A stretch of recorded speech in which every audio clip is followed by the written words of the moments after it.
noite, eu sou Evandro Silva, presidente da Acisa. A partir de agora você acompanha mais um Câmara Debate, com uma live sobre a reforma tributária, um importante tema que impacta toda a sociedade. Isso é uma parceria entre a Acisa e a Câmara de Vereadores. Boa noite a todos, todas as pessoas que estão nos acompanhando aqui nessa live, uma live que está sendo promovida pela Acisa, Associação Comercial, Industrial e Agronegócios de Passo Fundo, Sindicato dos Contadores de Passo Fundo e região, e também a Federação dos Contadores do Rio Grande do Sul. Temos a honra nessa noite de receber para essa live o deputado Giuseppe Riesgo. Ele é das pessoas que estão trabalhando na questão do texto da reforma. Ele tem estudado bastante a reforma e promovido muitas discussões sobre essa reforma. Então, no mais, eu gostaria de agradecer já a presença de todos, a presença do deputado, a disponibilidade dele poder estar participando. E eu gostaria de uma pequena apresentação, deputado, seu trabalho, a sua trajetória, a sua formação, antes da gente começar propriamente dito a nossa live. Boa noite. Boa noite, Gustavo. Um grande prazer poder falar contigo. Eu agradeço imensamente o convite. É muito bom poder conversar sobre temas dessa natureza, dessa importância, como a reforma tributária, com pessoas da mais alta qualificação, como são os teus ouvintes aqui, o pessoal da Acisa de Passo Fundo, os contadores aí que nos acompanham. Me apresentando brevemente, eu sou advogado, formado pela Universidade Federal de Santa Maria, eleito deputado estadual em 2018, principalmente com votos da região central, nasci aqui na minha região, e focado numa ideia de redução de gastos do governo, uma ideia de empreendedorismo, de retirar um pouco o Estado do caminho, reduzir um pouco o gasto público para poder deixar de onerar tanto o cidadão, assim como nós somos onerados diariamente. Isso é algo que a população quer e espera que aconteça. Então, a minha trajetória política, ela é muito no movimento estudantil. Eu trabalhei muito em movimentos para a liberdade econômica, em atividades para o mercado, participei do Students for Liberty, do Clube Farroupilha, aqui, que é um grupo da minha cidade, no qual eu fui presidente, e tive a felicidade de ser eleito aí pelo Partido Novo em 2018, e o meu foco agora é nessas questões aí que eu tanto tratei na campanha, e agora está acontecendo na prática aquilo que a gente tinha tanto receio, que era o governo aumentar seus gastos indefinidamente e depois tentar repassar contra o cidadão. Ok, deputado, muito obrigado. Então, a dinâmica da nossa live, eu vou puxar alguns temas, alguns assuntos, e a gente vai debatendo o assunto, e as pessoas que estão participando, elas vão colocando alguns comentários, vão fazendo os comentários dela, e à medida que vai passando o tempo, vai dando para a gente comentar, aí a gente faz as perguntas aí dos ouvintes, ok? Uhum. Então, sim, para começar, o governo propôs essa reforma tributária, ele está chamando de reforma tributária, e ele está apoiado em 3 pilares. O pilar do equilíbrio fiscal, tributar melhor e promover uma tributação mais justa para a população. Pelo que a gente tem visto agora, na sua opinião, ele vai conseguir esses objetivos? Olha, vamos lá então, né? Começando de fato o nosso tema. O que a gente entende por reforma tributária? Quando a gente fala em reforma tributária, o que se espera disso, e seja uma reforma em nível nacional ou em nível estadual? A reforma tributária tem o objetivo puramente de tornar a forma de arrecadação diferente, de tornar um pouco mais prático, menos burocrático, mais moderno, digamos, mais fácil de se pagar impostos. Essa é a ideia de uma reforma tributária.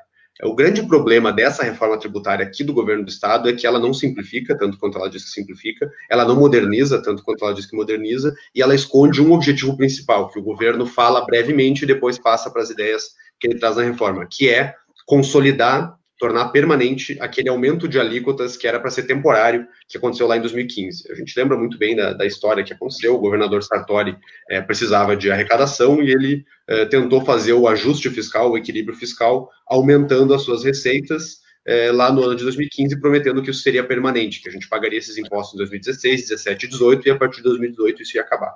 Esse, para mim, é o problema de uma reforma tributária que busca fazer ajuste fiscal via reforma tributária. Não é a melhor maneira de se fazer uma reforma. Isso, na verdade, é uma forma de escamotear, de esconder o objetivo principal. Então, tributar melhor e promover uma tributação mais justa talvez seja um dos objetivos que uma reforma tributária pode ter. Agora, atingir equilíbrio fiscal via reforma tributária não é algo correto, ao meu ver. O equilíbrio fiscal tem que vir com redução de despesas e não com aumento de arrecadação escondido numa reforma tributária. Se o governo quer aumentar a arrecadação, que ele diga, quero aumentar impostos, quero aumentar a arrecadação. E outra, né? Eu sou muito cético com essa ideia de aumentar a arrecadação aumentando impostos, porque a gente sabe muito bem o efeito que isso tem na economia. Lá em 2015, quando se aumentaram as alíquotas de ICMS, a gente teve, num primeiro momento, um aumento de arrecadação, e depois a gente teve uma queda no gráfico do aumento de arrecadação, porque é muito simples. As empresas que estavam por vir para o Rio Grande do Sul decidem talvez não vir. As empresas que iam se expandir aqui no estado acabam se expandindo menos, acabam vendendo menos, acabam contratando menos. Isso faz com que a atividade econômica reduza o seu crescimento e a sua pujança. Muitas empresas vão para os estados vizinhos, vai para Santa Catarina, vai para outro local, e isso pode fazer com que a economia, e isso de fato faz com que a economia reduza a sua atividade e, consequentemente, as pessoas vendem mais, as pessoas vendem menos, as empresas vendem menos e o governo acaba arrecadando menos. Isso, para mim, é fato. Agora, tributar melhor, eu não sei se essa reforma vai conseguir, até porque ela faz alguns ajustes que ela diz terem de desburocratização, que não desburocratiza coisa nenhuma, como, por exemplo, a redução do número de alíquotas.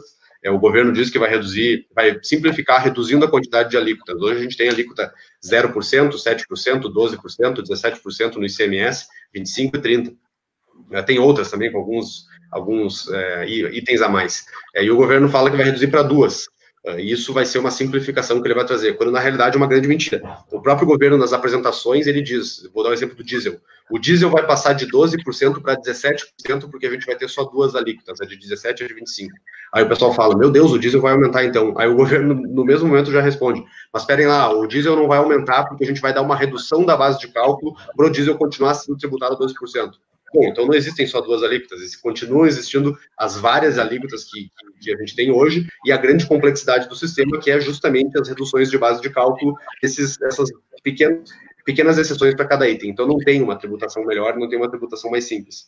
E a questão da tributação mais justa, eu também discordo fortemente dessa ideia do governo, de dizer que vai taxar mais patrimônio e menos o consumo, quando na realidade o taxar patrimônio que o governo está taxando é taxações de carros, IPVA. E o carro, hoje em dia, a gente sabe muito bem que ele não é um patrimônio, algo que só pessoas ricas têm. Na realidade, tem muitas pessoas de baixa renda que têm veículos, e justamente veículos mais antigos, que hoje não pagam IPVA, e o governo agora quer fazer com que IPVA.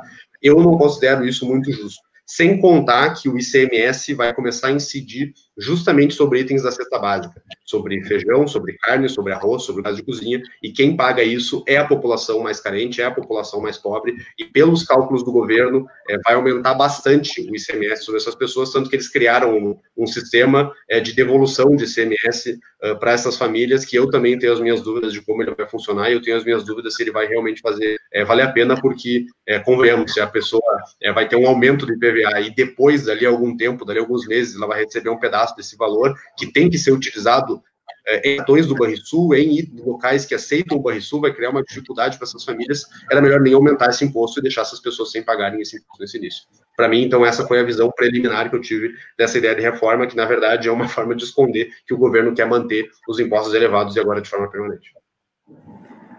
Deputado, eu só queria registrar a presença aqui de algumas pessoas importantes do meio contábil, os vice-presidentes do CRC, Celso Ruft, Márcio Schuch, a presidente do Sindicato dos Contadores, Giovana Carrer, de Caxias do Sul, contadora Simone Zanon, de Santa Maria, o nosso ex-presidente Lamar Sachs, da CISA, alguns contadores colegas também, alguns amigos. Então, agradeço a presença de todos.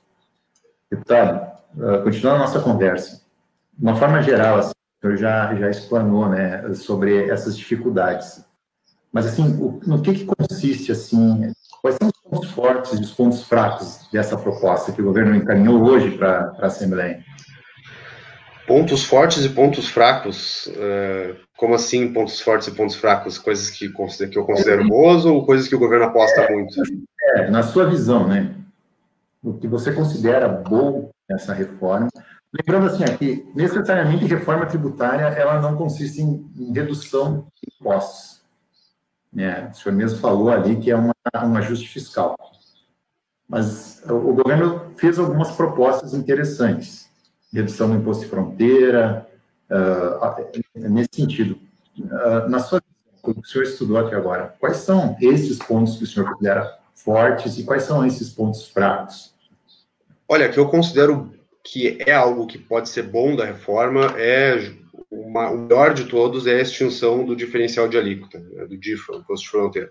Esse para mim, é um ponto que nós já cobrávamos há bastante tempo, nós já incomodávamos há bastante tempo, que o governo tinha que fazer isso, porque é uma oneração muito grande, principalmente para empresas do Simples. Né? Uma empresa do Simples que compra um item de fora do estado, que paga o diferencial e não consegue se creditar daquilo, aquilo lá acaba virando só custo para essa empresa, e isso é muito ruim para essas empresas que têm que fazer essas compras. Então, o DIFA é algo bom. O que eu vejo na questão do DIFA é que isso não é algo bom da reforma, porque já tem debate no STF, inclusive, sobre isso, e já tem votos muito favoráveis à extinção da DIFA lá no STF, e o governo propõe que essa extinção comece a partir de 2022. Então, é possível que até lá já se extingua isso no STF sem a reforma tributária do governo, sabe? É um ponto que eu fico um pouco com o pé atrás de que o governo está dizendo que é algo que vai trazer, que vai melhorar muito a situação. Outro ponto que pode ser considerado algo bom é a questão do creditamento na compra de máquinas e equipamentos. Hoje em dia, quando uma empresa compra máquinas e equipamentos, ele pode se creditar de todo o ICMS em 48 meses, se é um item vindo de fora do Rio Grande do Sul, e em 24 meses, se é um item do Estado. E o governo está propondo que esse creditamento possa acontecer a partir do mês posterior à compra, que já no mês seguinte já se credite todo o ICMS dessa máquina, desse item de capital que foi comprado. O problema disso é que está escrito já na apresentação do governo, e ainda bem que eles trazem isso, porque senão ia ser algo que a gente ia ter que também demonstrar para a população, que isso tem que ser aprovado pelo CONFAS. E o CONFAS, a gente sabe muito bem, precisa de unanimidade nas suas decisões. Eu considero bem improvável que o CONFAS vá aprovar esse tipo de benefício tão grande assim para o Rio Grande do Sul, mas o governo vende como algo muito bom. Então, eu tenho um pé atrás nisso também. E a questão da devolução do ICMS para famílias de baixa renda também é algo que me parece fazer sentido, porque famílias de baixa renda certamente pagam muito mais ICMS. O grande problema é que essa devolução do ICMS está atrelada ao aumento de ICMS que eles vão fazer em itens da cesta básica, como eu mencionei. Vai estar atrelado ao aumento de PVA que eles vão fazer, como eu mencionei. Então, não vai compensar de forma alguma. Por isso que eu ainda tenho os meus pés atrás com a reforma. E pontos fracos eu acho que eu já mencionei, né? Aumento de ICMS em itens da cesta básica, principalmente, vai encarecer o pão, a carne, o arroz, o feijão, o gás das pessoas, aí de todo mundo que vai comprar esses itens. A questão do aumento do gás de cozinha, a questão do aumento de PVA, a questão do aumento de TCD, enfim, muitos itens aí bem problemáticos dessa reforma, e eu acho que o pior de tudo é a narrativa que o governo está tentando criar. O governo está dizendo, e isso é uma grande distorção da realidade, que é a reforma tributária que vai reduzir impostos. Não é. A gente não pode esquecer que nós estamos num momento excepcional de aumento de impostos temporários. Nós tivemos um aumento temporário em 2015 da gasolina de 25% para 30%, da energia elétrica de 25% para 30%, comunicações, bebidas de 25% para 30%, e a alíquota modal, a alíquota base de 17% para 18%, com a previsão de término em dezembro de 2018, que o governador Eduardo Leite pediu para a Assembleia e prometeu durante a campanha que ia precisar de só 2 anos para fazer o ajuste fiscal, que inclusive eu fui um grande apoiador, votei e defendi as reduções de despesa do governo, defendi quando a própria base do governo tentou desidratar as propostas e conseguiu desidratar, eu fui um grande argumentador contra essa desidratação que veio do próprio governo, e agora o governo promete, diz, e olha, eu digo que é uma mentira do governo de que a reforma tributária vai reduzir esses impostos. Não vai. Isso vai reduzir automaticamente ao final do ano. A reforma tributária só aumenta, de outro lado. Para mim, esse é o ponto principal, assim, que eu critico muito, é a postura do governo. Estão falando que é a reforma que vai reduzir o imposto da gasolina. Não é. Que é a reforma tributária que vai reduzir o imposto sobre energia elétrica. Não é. A reforma tributária só aumenta em outros itens. É uma grande reorganização de alíquotas que vai tornar permanente esse aumento de imposto. Olha só, pegando esse gancho, um pequeno comentário. O Rio Grande do Sul tem 11,3 milhões de habitantes. Se eu fizer uma conta assim por alto, dividir por quatro, média de pessoas por família, 2,83 milhões de famílias no Rio Grande do Sul. A nossa cesta básica, ela, em fevereiro de 2020, divulgado pelo DIEESE, R$ 492. Com a proposta, ela passaria para R$ 538, uma cesta básica. Isso equivale a um aumento de R$ 46 por família na arrecadação. Esses R$ 46, o governo promete devolver 30. Isso com a condição de que se peça a nota fiscal eletrônica. E a família ele devolve no mínimo 30. No mínimo. Vou pegar o mínimo. E essa família tem que estar cadastrada no cadastro único do governo, de benefícios, né? Bom, um aumento de R$ 46 vezes 17% de ICMS, R$ 7,83 de ICMS. Vezes essas quase 3 milhões de famílias, isso representa uma arrecadação maior de R$ 22 milhões por mês sobre a cesta básica. Multiplicado por 12 meses, dão 266 milhões de reais por mês. O governo fala que com essa reforma ela vai deixar de arrecadar 2 bilhões e 850 milhões de reais, né? Sendo que esses 850 milhões é a parte que ele repassa para os municípios. Então, na verdade, o que está aparecendo, deputado, é que a gente está realocando os impostos e nós vamos acabar cobrando de quem precisa mais. Essa é a visão que o pessoal lá na Assembleia, que o pessoal que está estudando está vendo. Eu tive a oportunidade, semana passada, de participar de uma live do senhor com o pessoal da agricultura, do agronegócio, e eles estavam muito preocupados com relação à tributação no agronegócio. Então, é essa a visão mesmo? O que acontece é o seguinte, né? Esse teu cálculo ainda considera que cada família vai consumir só uma cesta básica por mês, né? A gente sabe que pode ser até mais, pode ser esse aumento de imposto aí, ele pode ser até maior do que isso que tu está mencionando. O que acontece? O governo faz esse malabarismo, o seguinte malabarismo que eu mencionei antes, eu acho que vale a pena repetir. Ao final das alíquotas majoradas, ou seja, esse imposto temporário que nós estamos dando para o governo a mais, essa chance que a gente deu para o governo, esse presente que a população está dando, com muito sacrifício, com muito trabalho, com muito suor, as pessoas estão acordando de manhã, indo trabalhar, fazendo o seu trabalho, e a gente está dando um pouco de imposto a mais para o governo, para ele poder ajustar as contas e depois devolver para a gente a carga tributária que nos é devida.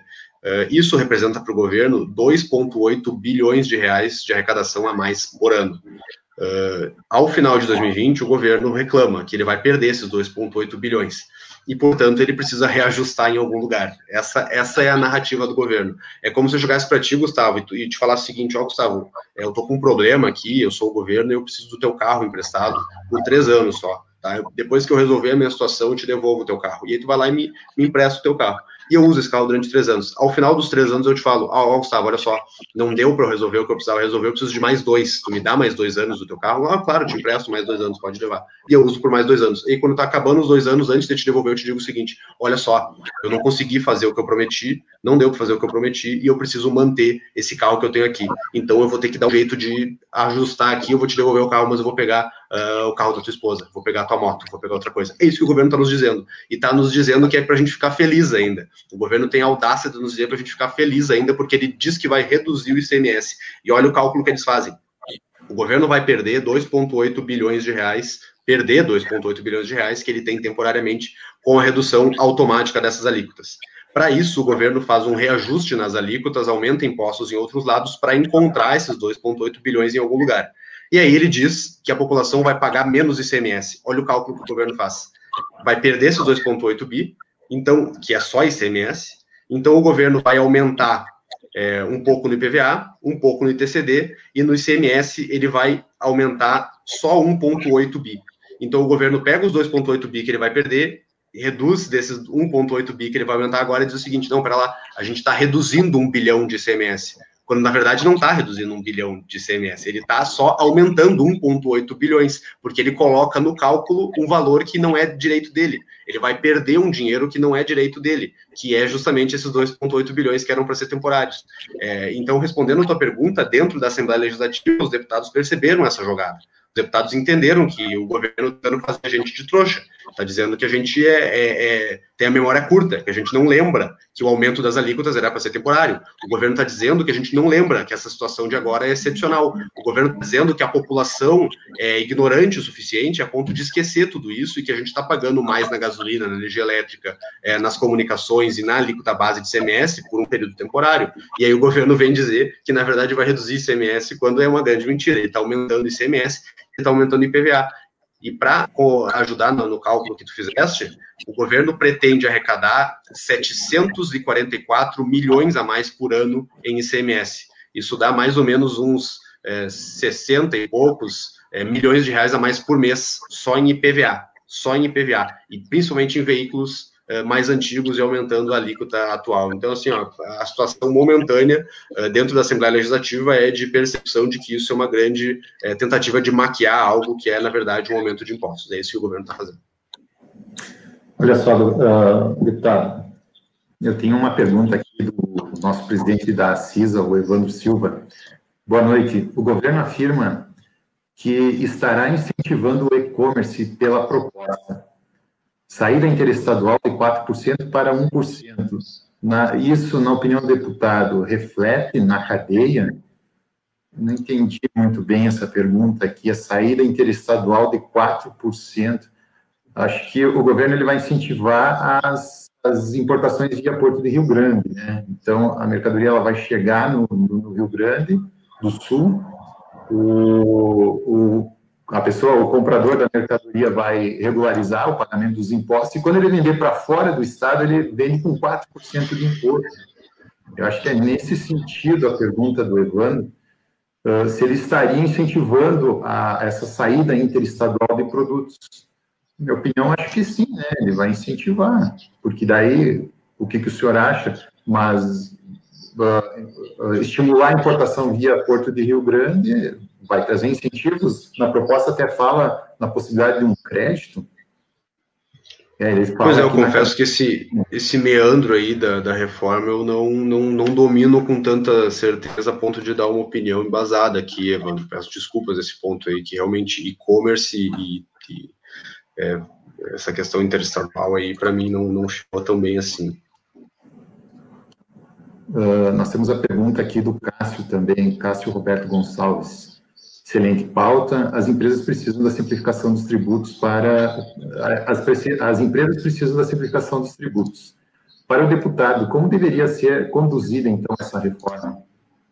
Bom, eu acho que a primeira de todas é verdade, é falar a verdade e dar a cara a tapa, é falar que isso não é uma reforma tributária, isso é uma reorganização de alíquotas, porque o governo não quer perder a arrecadação e quer tornar permanente aquele aumento de impostos que era para ser temporário. Esse é o ponto número 1. O ponto número 2 é, se o governo quer fazer uma tributação mais moderna, mais justa, mais correta, mais eficiente, isso não tem como ser feito com uma reforma tributária estadual. É muito difícil de se fazer isso. O que a gente tem que fazer, na verdade, é acabar com o ICMS. O ICMS é um imposto muito ruim, muito problemático, muito burocrático. A gente tem que ter uma reforma tributária nacional, que é principalmente a PEC 45 e a PEC 110, que fazem reajustes, sim, mas fazem melhorias de creditamento, de débito, de tornar realmente o imposto sobre valor agregado, e parar com as questões dos gastos com o ICMS que não podem ser creditados, acabar com a questão do efeito cascata, enfim, isso só pode ser feito em nível nacional. O que o governo tem que fazer, ao meu ver, é reduzir mais os seus gastos, reduzir mais as suas despesas. Vejam bem, a reforma tributária pretende arrecadar mais 2,8 bi por ano. O grande problema que eu vejo disso é que o governo já deixou para trás muito dinheiro que ele poderia ter reduzido nas reformas estruturais. O governo não tem falado mais de fazer privatizações, o governo não enviou ainda o projeto de previdência dos militares, o próprio governo desidratou e muito as reformas de reestruturação do Estado, era para ser 25 bilhões em 10 anos, acabou se tornando 18 bilhões em 10 anos, o próprio governo não enviou a PEC do 12º, que ia aliviar um pouco o caixa do executivo. O próprio governo não fala sobre os honorários de sucumbência da Procuradoria-Geral do Estado, ele permite, ele deixa pagar, é claro que é um valor reduzido, mas também é um item que não dá para deixar de tratar. O governo não fala da questão da produtividade dos servidores da Fazenda. Tem um monte de coisa que o governo evita falar quando o assunto é redução de gastos, mas na hora de fazer uma malandragem dessas e chamar de reforma tributária uma reorganização de alíquotas, tanto de ICMS, de PVA e de CCD, ele tem toda a cara de pau do mundo de dizer que isso, na verdade, não vai aumentar impostos. Vai aumentar impostos, vai consolidar o aumento de impostos. Então, o que eu proponho que o governo faça é avançar as privatizações. Não se falou em privatização mais do Banrisul, não se falou mais em extinção de fundações, avançar toda essa linha de redução de gasto. É isso que o governo tem que fazer, porque o povo não aguenta mais pagar a conta. E não dá para a gente enxergar toda essa situação só pela linha do governo, só pela linha fiscal. O governo precisa de arrecadação. Bom, mas a população vai ter que pagar isso. A irresponsabilidade dos gestores vai ser jogada para o povo pagar.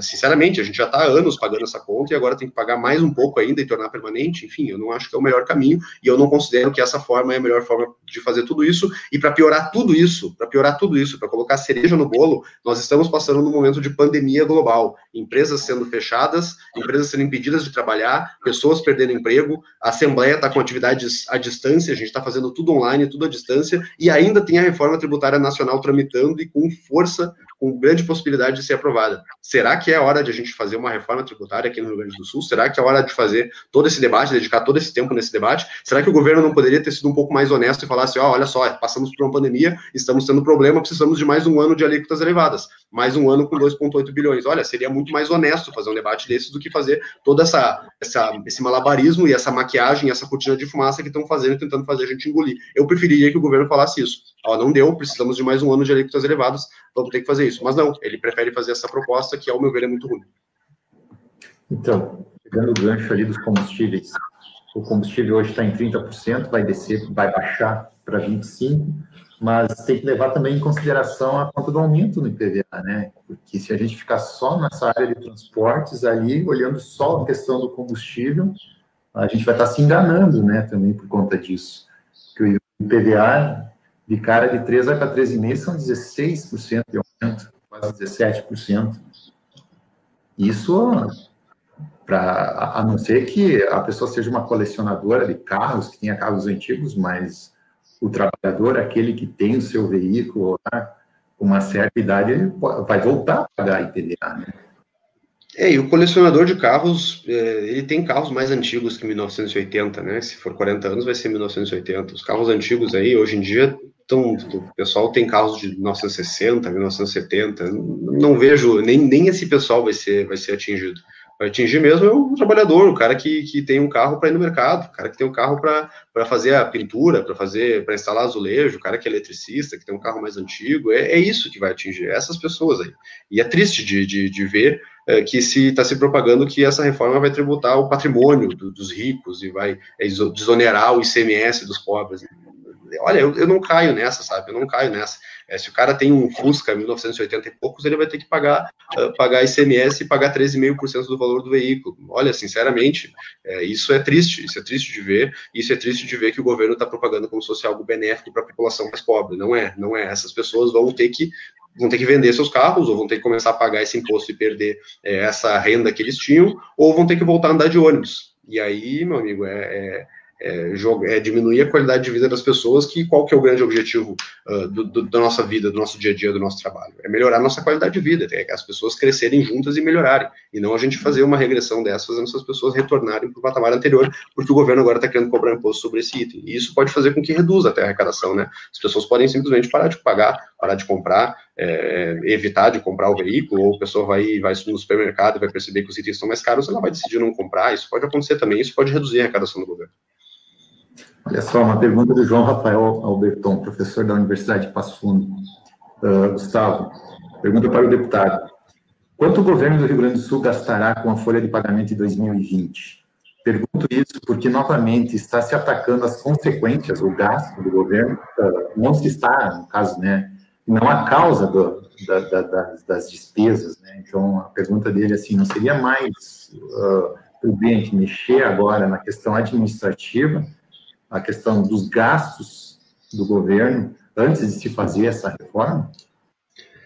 Bom, aqui eu tenho que dar essa colher de chá para o governo. O próprio governo fez uma reforma estrutural e fez uma redução dos seus gastos. O que eu reclamo é que não foi suficiente, foi algo pequeno até.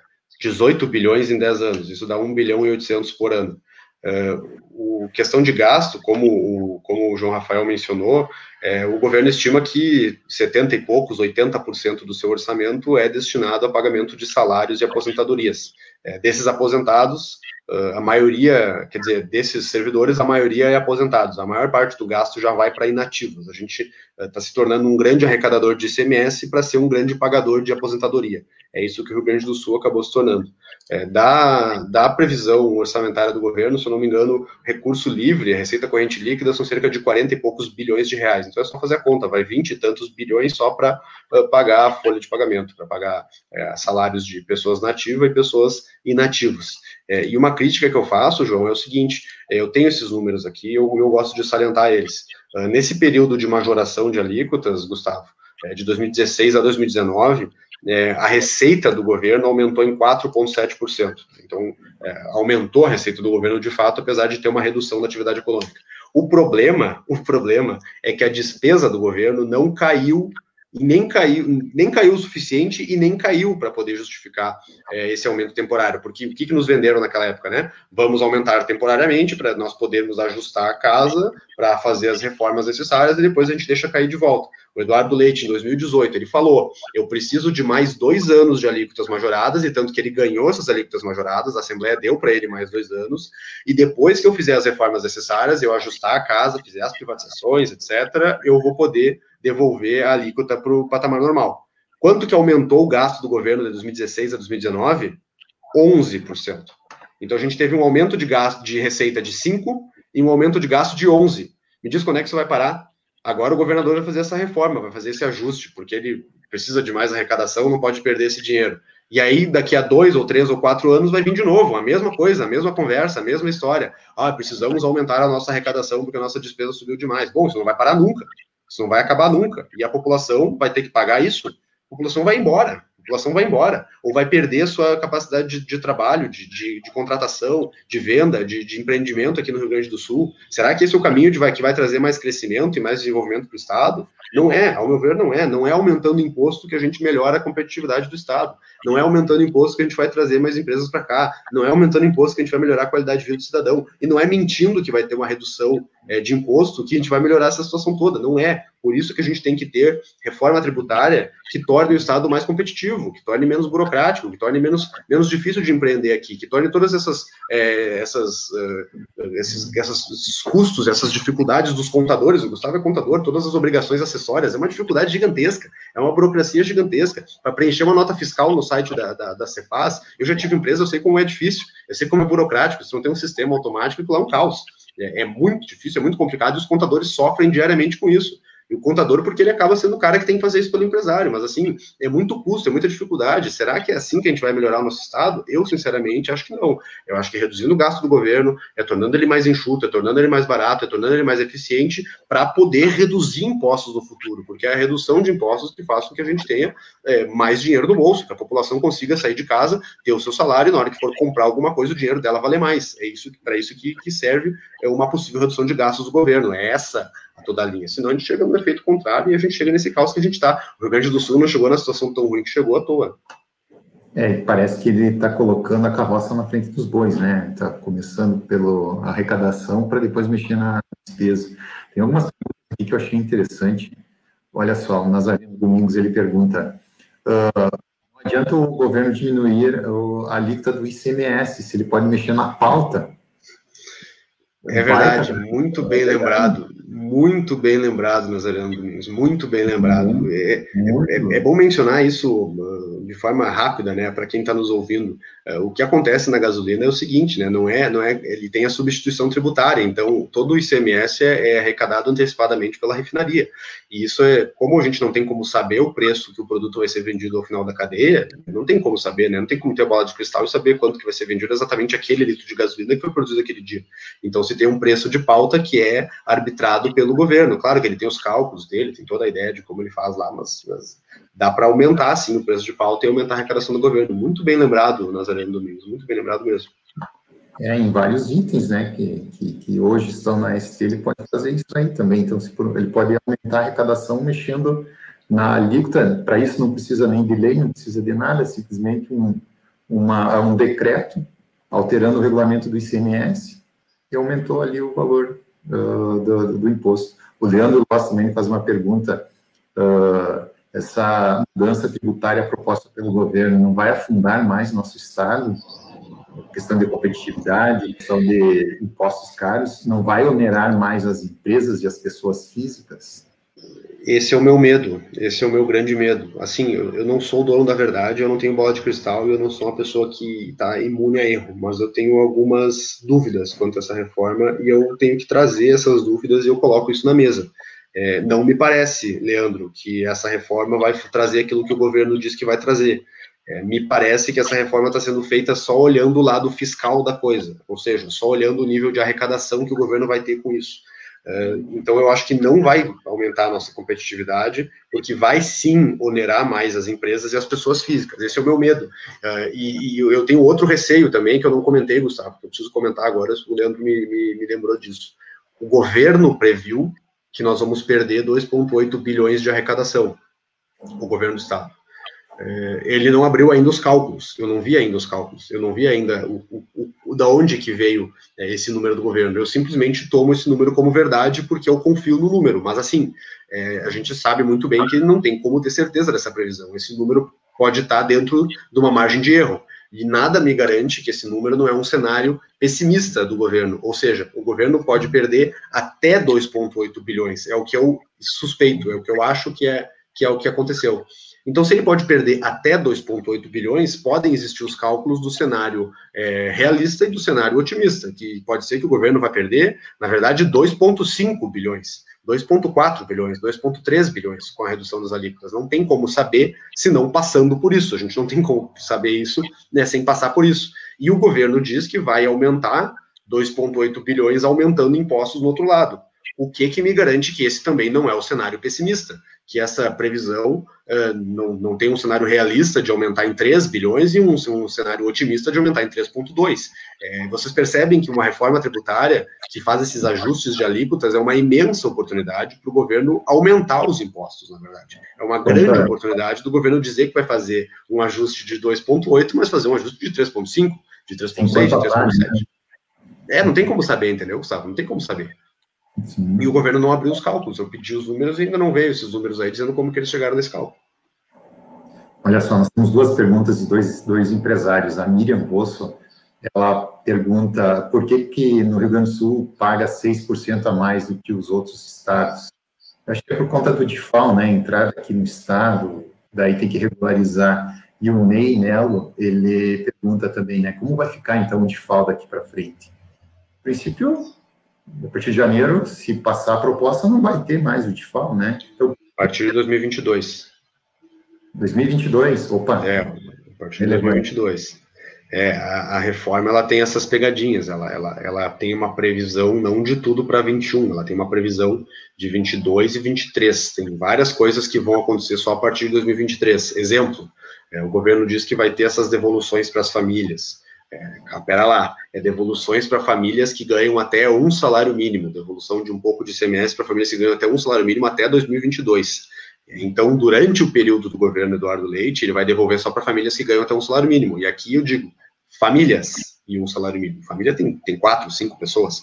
Um salário mínimo hoje é R$ 1.200, salário mínimo regional. Então, duas pessoas, normalmente, que trabalham, um homem e mulher, ou se só uma trabalha, que consegue ter só um salário mínimo, R$ 1.000 e poucos, e quem ganha mais do que isso é só depois de 2023 que vai começar a receber esse ICMS de volta. O DIFAL é a mesma coisa, o DIFAL é para passar a valer só a partir de 2022, sendo que nunca se esqueçam, tem esse debate no STF que já está 4-1 a favor da extinção do DIFAL. Então é possível que o próprio STF acabe com o DIFAL antes da proposta da reforma tributária do governo. Olha só, o Márcio Patucci, ele faz o seguinte comentário. A reforma tributária se faz com simplificação dos procedimentos de justiça fiscal. O aumento de tributo penaliza o pagador e não contribui para resolver todos esse manicômio. Os problemas são maiores. Os tributos incidentes sobre os bens de consumo são exorbitantes no Brasil. isso inibe a produção e o consumo. Tá, na sua visão, acho que é meio que geral, vale a pena tributar consumo ou tributar bens, ou fazer um misto disso? Eu já dou a minha opinião, eu acho que teria que ter um bom senso sobre esse assunto.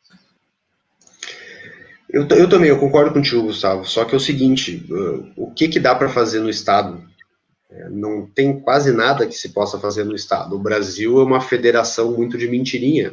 Aqui no Rio Grande do Sul, o governador ele não pode acabar com o ICMS e fazer um IVA, um Imposto sobre Valor Agregado. Ele não pode fazer isso.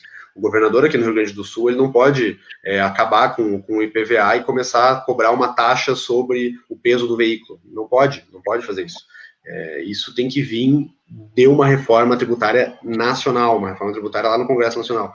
Por isso que eu digo que não é momento de se fazer essa reforma, e não tem nem autonomia para se fazer. O que dá para fazer no ICMS? Bom, dá para se ajustar as alíquotas, dá para ajustar alguns benefícios fiscais, dá para ajustar a questão do fundo, esse que ele tá propondo fazer, e só. O IPVA da mesma forma, dá para aumentar o tempo de pagamento, dá para aumentar a alíquota.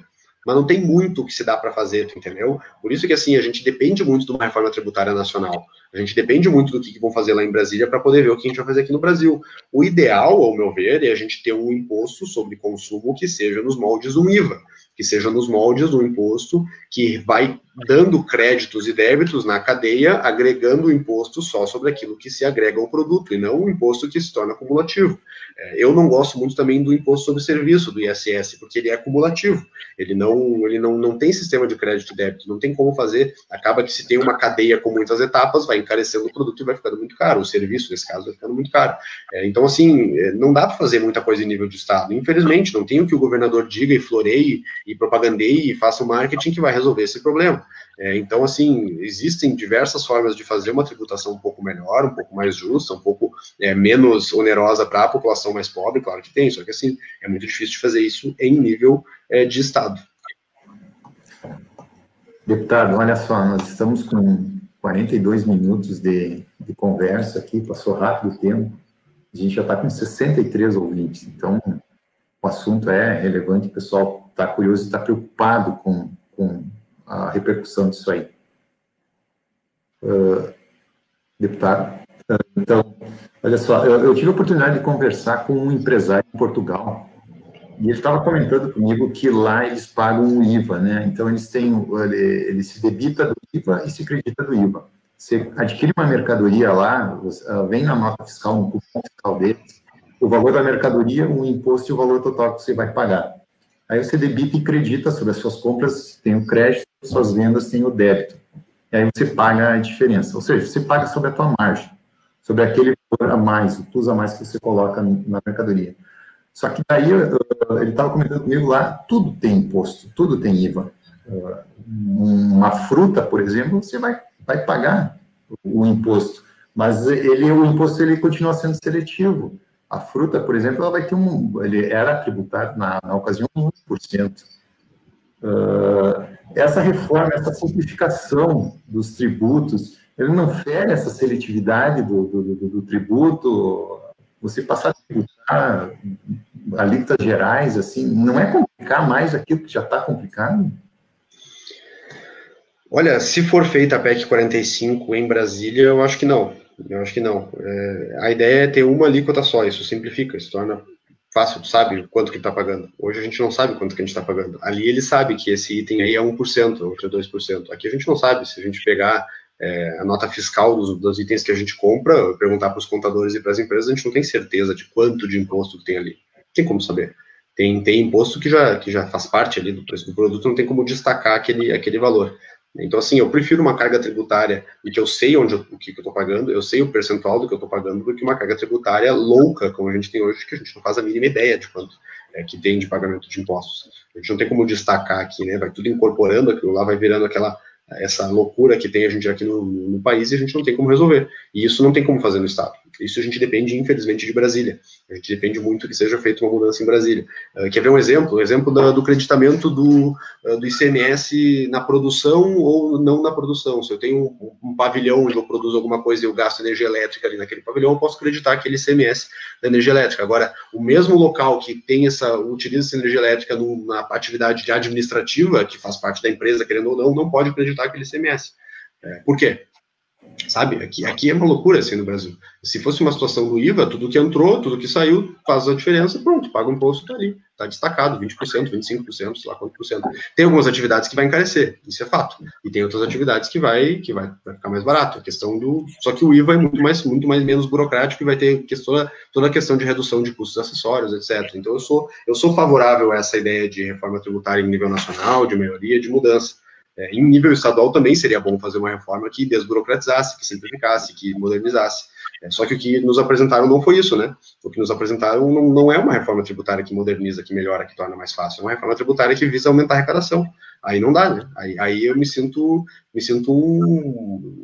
não vou nem dizer a palavra que eu me sinto aqui, sendo um defensor de reforma tributária, sendo um defensor de tudo isso, quando na verdade o que se apresenta é algo que não é uma reforma tributária, com esse nome, aí gasta o nome, queima o nome, estraga o nome de algo tão bom que deveria ser feito, que acabou virando, na verdade, um ajuste fiscal pela Receita.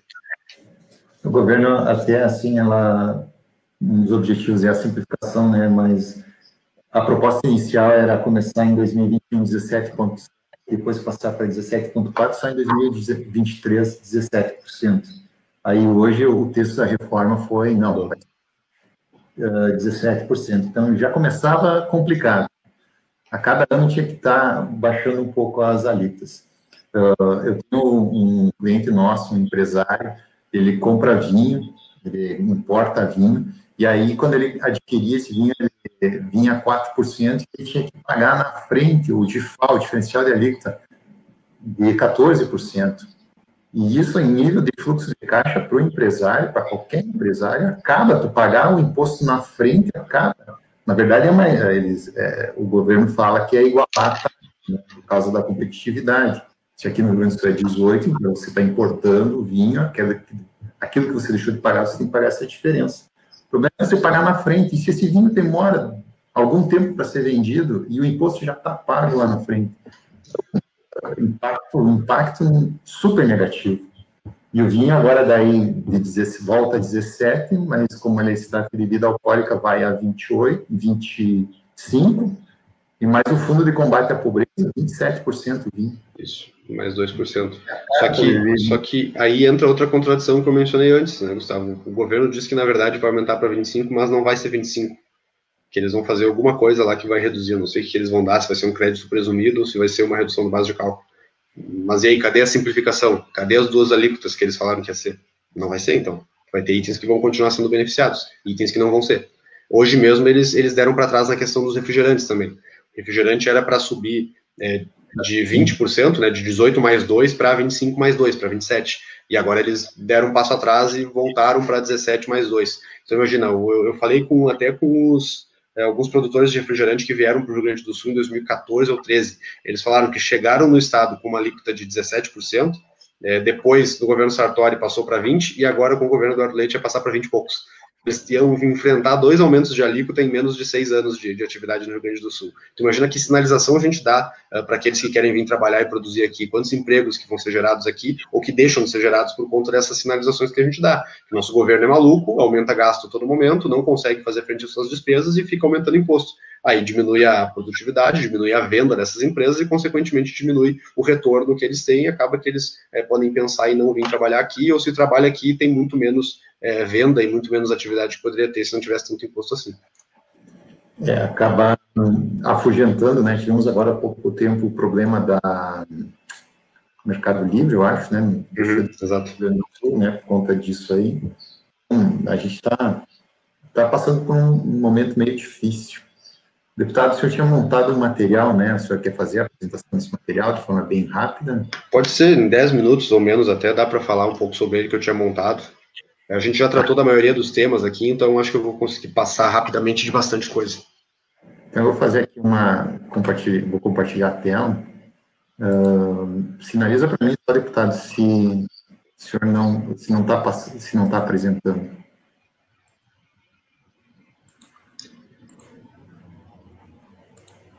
Por enquanto nada. Agora sim, agora tá aparecendo. Bom, eu fiz essa apresentação rapidamente, tá? De forma muito célere, ela é bem simples, tem só 12 ou 13 slides. Pode passar, por favor. Eu coloco reforma entre aspas, porque, ao meu ver, isso não é uma reforma. E o histórico, esse que é o primeiro slide, justamente é algo que eu já mencionei, né? Lá em 2015, o governador Sartori propôs esse aumento de 25% para 30% em alguns itens, né, no combustível, energia elétrica e comunicações, e 17% para 18% na alíquota padrão. Isso era para ter só 3 anos de duração e acabou sendo 5 anos de duração, porque o Eduardo Leite prometeu isso lá em 2018, depois que ele ganhou a eleição, que ele precisaria de só mais 2 anos, e foi aprovado na Assembleia em ampla maioria, porque o governador prometeu que eram só mais 2 anos e ele conseguiria ajustar o fluxo de caixa, tirar a bunda da cadeira e arrumar tudo aquilo que ele prometeu que ia arrumar. Pode passar, por favor, Gustavo. E aí, tem até um recorte dos jornais aí mostrando o que eles propuseram, né? Olhem o que o Eduardo Leite disse. Entendo que o aumento de ICMS pode e deve ser prorrogado por 2 anos. Para ele, seria tempo suficiente para que as contas das prefeituras estejam salvaguardadas. Isso é, inclusive, uma promessa que ele faz hoje, que ele diz que as prefeituras precisam desse valor do ICMS, visto que recebem um percentual da arrecadação do ICMS. E completou: o período de 2 anos permite que o novo governo possa organizar as reformas necessárias para que o Estado necessite menos da arrecadação desse imposto. Leite propõe revisão do sistema tributário gaúcho. É isso, ele prometeu que 2 anos dava para fazer. E o Sartori, ele falou que não ia conseguir fazer esse ajuste em 2 anos. Pode tocar mais um, então, por favor. E aí, qual que é a ideia de uma reforma, né? A ideia de uma reforma deveria ser simplificar, desburocratizar e tornar o Estado mais competitivo, mas, na verdade, a competência do Estado é muito reduzida para fazer isso. Não tem como fazer isso em nível estadual. E não é à toa que muitos governadores apoiam a PEC 45 lá no Congresso Nacional, que faz o fim do ICMS, que foi isso que eu mencionei aqui durante a minha fala. Então, o grande motivo da reforma tributária do governo, na verdade, é que o governo vai perder receita com essa majoração temporária acabando no final do ano. E por isso que ele propõe tudo isso que ele propôs, né? Tirar algumas isenções, aumentar alíquotas de alguns produtos, inclusive cesta básica e medicamentos, que eu não tinha mencionado. Ele quer aumentar o ICMS sobre medicamentos, isso que a gente está passando, olha a situação que a gente está passando, aumentar o ICMS sobre medicamentos, e aumentar o IPVA e o TCD. Pode tocar mais um, por favor. E aí os principais pontos já mencionei, né? Redução de alíquotas de 5 para 2, todos os produtos que têm alíquotas reduzidas aí sobem para 17, aí entra a cesta básica, medicamentos, hortifruti, gás de cozinha, erva mate, refrigerante, vinho, etc, etc. Só que apesar dele mudar essa alíquota, ele tem alguns benefícios para alguns itens, como eu falei do vinho e do diesel aqui, né? Então ele reduz a quantidade de alíquota para dar uma simplificação, mas ele vai lá e dá reduções de base e benefícios, sendo que isso torna justamente o sistema mais burocrático. Pode tocar, por favor, mais um, próximo slide. E aqui tem uma tabelinha dos itens que podem subir, não sei se o pessoal está enxergando certinho aí, mas tem aquele escalonamento que eu mencionei, viu, Gustavo, do 2021, 2022 e 2023. Então, olha ali, cesta básica de 7%, e eu coloquei uma comparação sem a reforma. O que vai acontecer em 2021 se a reforma não for aprovada? Refeições e restaurantes, como vocês podem ver aqui, é 7,4% alíquota, sem a reforma ele continua 7,4%, com a reforma ele chega até 17%. Os itens ali que o governo vende, que é a reforma que vai reduzir a alíquota, está claramente demonstrado aqui que não é a reforma. Vejam ali, por exemplo, as telecomunicações. Hoje a alíquota é 30%. Ao fim desse ano, vai reduzir para 25%, com ou sem a reforma. A energia elétrica hoje é 30%, com a reforma vai continuar 25% e sem a reforma também, ou seja, não é a reforma que reduz esses itens. Os combustíveis também, hoje é 30%, vai reduzir para 25% automaticamente. Então não caiam nessa ladainha do governo de que nós vamos reduzir o imposto sobre os combustíveis. Não vai. Só se o governo reduzir para 24% ou menos, aí sim é uma redução. Senão não é, senão é simplesmente uma manutenção daquilo que já vai acontecer em dezembro. Pode tocar o próximo, por favor, Gustavo. E aí os principais pontos, né? Tem uma devolução de ICMS, que eu mencionei ali, famílias de até um salário mínimo vão receber no mínimo R$30 e no máximo 60 já em 2021, mas famílias que ganham mais de um salário mínimo vão receber isso só em 2023. O governador promete que não vai buscar reeleição, então isso é uma conta que ele está jogando para o próximo governo, não é ele que vai pagar isso aí, já que ele disse que não vai buscar a reeleição e vai deixar para a próxima pessoa pagar tudo isso. E o maior problema disso tudo é o seguinte, esse fundo é uma maneira de não dividir essas receitas com os municípios. Vejam bem, um imposto como é o IPVA, como é o ICMS, ele tem que ter um repasse para os municípios, porque a natureza jurídica do imposto exige isso. Agora, esse fundo do governo, de devolução de ICMS, ele não tem vinculação com as prefeituras, então o governo encontra uma maneira de encontrar, buscar esse valor só para o governo. É que nem o governo federal tem feito com as contribuições.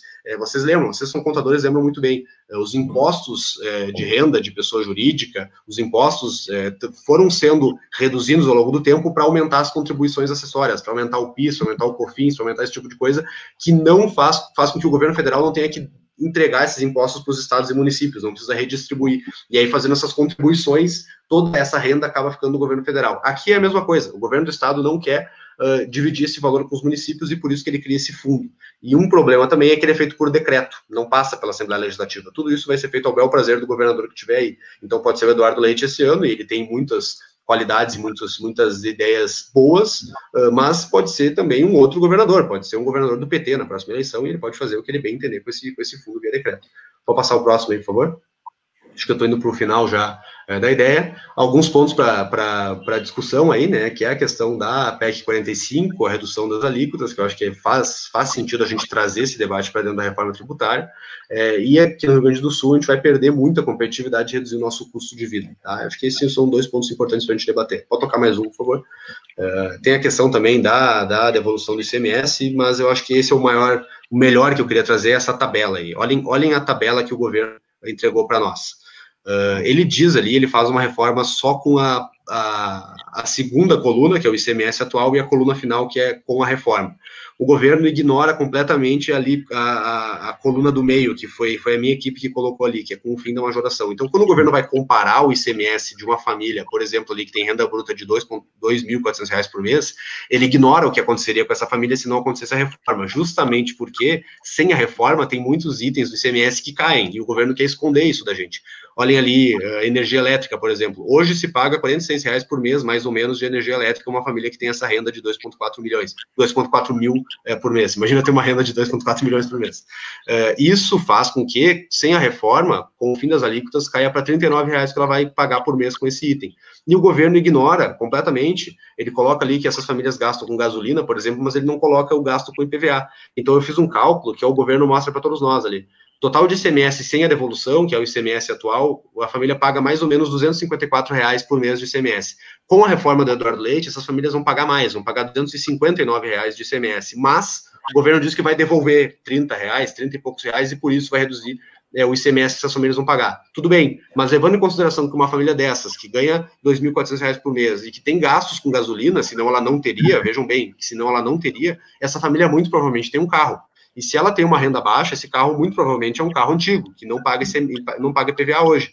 Esse carro pagaria IPVA com a reforma do Eduardo Leite. Então, com a reforma dele, vai piorar a vida dessas pessoas, porque elas vão pagar, além de pagar mais ICMS, elas vão pagar mais IPVA e vão receber um pouquinho no final do mês como forma de compensação, o que, ao meu ver, não vai ser suficiente. Está ali o número, ó, total ICMS e IPVA hoje, R$ 254, sem a reforma do Eduardo Leite, simplesmente deixando acabar as alíquotas, vai para R$ 224 o gasto dessa família, ou seja, vai reduzir impostos sem a reforma, e com a reforma essa família vai pagar mais ou menos R$ 300 por mês de ICMS e IPVA, ou seja, vai aumentar os impostos da família gaúcha. Acho que o próximo slide é o penúltimo, e depois a gente vai para o último. Essa é uma situação fiscal do Estado, para vocês verem, em laranjinha ali, o que o governo previu que ia arrecadar e o que ele de fato arrecadou, e em vermelho é o que o governo previu que ia gastar e o que ele de fato gastou. É uma divisão. Olhem só, o governo sempre erra a previsão de arrecadação dele. Ele sempre arrecada menos do que ele previa. E o governo normalmente erra também a despesa. Ele sempre gasta mais do que ele previu. Então o governo está num ciclo de destruição de capital e de patrimônio, porque ele está sempre gastando mais do que ele arrecada, independentemente daquilo que ele orça. A gente está num buraco há muito tempo e não é aumentando imposto que a gente vai melhorar isso. E o último slide, Gustavo, só para encerrar essa ideia dessa apresentação, é esse gráfico aí. Eu não estou conseguindo enxergar, desce mais um pouquinho para eu ver a legenda ali. Em vermelho são as despesas do governo e em laranja são as receitas do governo. Vejam que as despesas estão subindo há bastante tempo. Tá? As receitas até aumentaram um pouco com o aumento de impostos lá em 2015, né? Porque isso aí não foi do nada, tá vendo ali? Teve um aumento de impostos ali em 2015, 2016. E as despesas também vêm crescendo e muito. Então as despesas não estão em queda, não estão reduzindo. E é uma lorota isso que estão nos dizendo que vai se precisar de um reajuste de impostos agora para o governo ajustar as contas, porque ele não ajustou o suficiente. Ele tem que ajustar mais, tem que reduzir mais gastos. Isso vai perdurar pelos próximos anos se a gente não fizer nada, se a gente não tomar uma atitude brusca de mudança dos nossos gastos. Acho que é essa a ideia da apresentação. Esse foi o dado que eu trouxe ali na minha fala, né? Durante o período de majoração de 2016 a 2019, a nossa receita aumentou 4,76%. Esse caos que foi esse aumento de alíquotas, todo esse peso que foi no nosso bolso, de aumentarem a conta da nossa luz, aumentaram a conta do nosso combustível, aumentaram a conta das comunicações, aumentaram os gastos das empresas, aumentaram o valor do diferencial de alíquota, aumentou tudo. Isso foi horrível para todos nós. Isso aumentou a receita do governo em 4,76%. No mesmo período, esse mesmo governo aumentou as suas despesas em 11%. O mesmo governo que nos disse que precisava aumentar as alíquotas temporariamente, e agora eu não estou falando só do governo Eduardo Leite, eu estou falando desde a vez que aumentaram as alíquotas lá em 2015, o mesmo governo do estado do Rio Grande do Sul, que aumentou a receita em 4%, aumentou a própria despesa em 11%.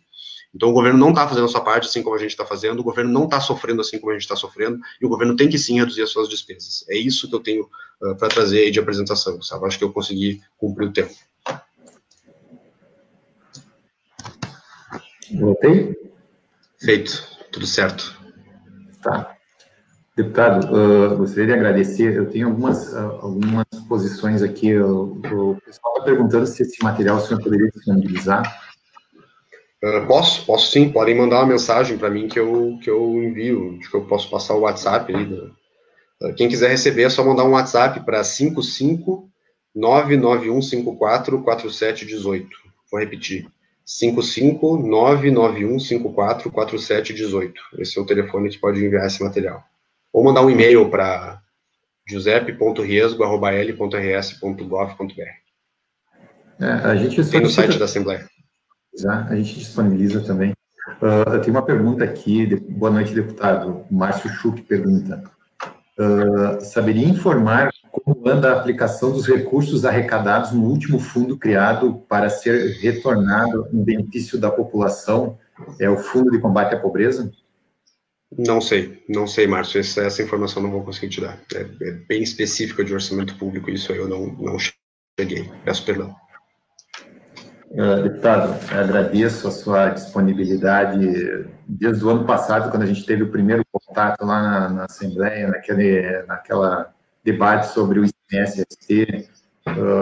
Deu para ver que o senhor é interessado no assunto, interessado mais numa questão de justiça tributária, de equidade, de igualdade de valores, né, do que simplesmente uma proposta de ser a favor ou contra o governo. Então, agradeço a sua participação, elogio o seu empenho junto à Assembleia, junto ao governo, e faço votos que esse projeto de reforma, pelo menos que o governo dê atenção à população, ouvir as demandas da população, ouvir as sugestões, porque temos muitos setores, cada setor com uma preocupação muito específica. Até lembro de um questionamento que o pessoal do agronegócio fez assim, com relação ao ITCD, com a majoração das alíquotas de 6 para 8, né? Acho que era isso. Isso. Se não iria... o pessoal não iria mais fazer as heranças, não ia mais registrar aquela herança, aquelas terras lá que eles herdaram. Então, é uma preocupação que o pessoal tem, porque de 6 para 8 é um aumento considerável.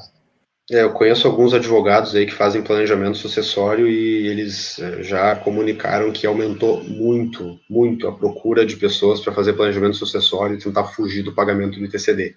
Então, quem tem muito dinheiro de fato e quem tem herança grande de fato, busca um advogado para fazer o planejamento e não pagar tanto o imposto. E quem não tem, aí sim acaba sofrendo com isso e acaba ficando com os bens presos até poder pagar esse imposto.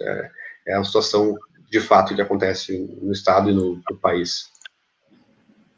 Ok, então, deputado, muito obrigado mais uma vez. Nós aqui, eu acho que não só Passo Fundo, o Estado inteiro está apreensivo com essa situação e no que a gente puder auxiliar com sugestões, enfim, para tornar o debate em alto nível, que a gente possa trocar ideias, debater ideias e apontar sugestões viáveis, pode contar conosco, os empresários aqui da cidade, do Rio Grande do Sul também, os contadores, todos dispostos a ajudar mesmo a melhorar essa questão dessa reforma.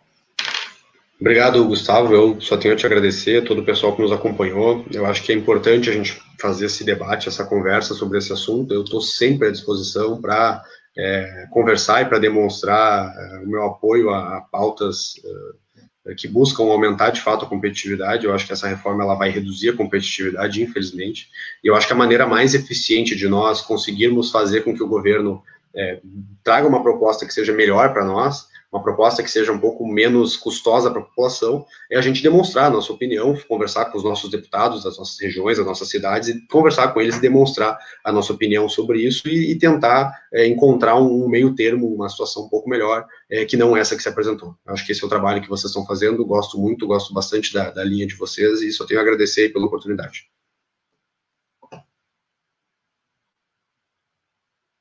Agora ficou sozinho. Agora voltei? Aí deu um pequeno probleminha aqui. Pode continuar, deputado, desculpa. Não, era isso, encerrei já. Eu acho que eu só tenho a agradecer aí, falei o que tinha que dizer, acho que o trabalho de vocês é importante, e estou à disposição para conversar outras vezes. Eu estou como relator da subcomissão que trata desse tema lá na Assembleia, então o debate lá está acontecendo toda semana. Amanhã a gente tem reunião setorial, quinta-feira a gente tem reunião setorial. Eu estou tentando marcar uma conversa aí com os contadores também, acho que é bom de saber a visão daqueles que vão acabar lidando aí com a burocracia, né, de fato na prática, que são os contadores que trabalham muito e sofrem bastante com a burocracia tributária do nosso estado. Obrigado, Gustavo, estou à disposição. Obrigado, deputado. Boa sorte, saúde, e a gente se encontra aí. Valeu.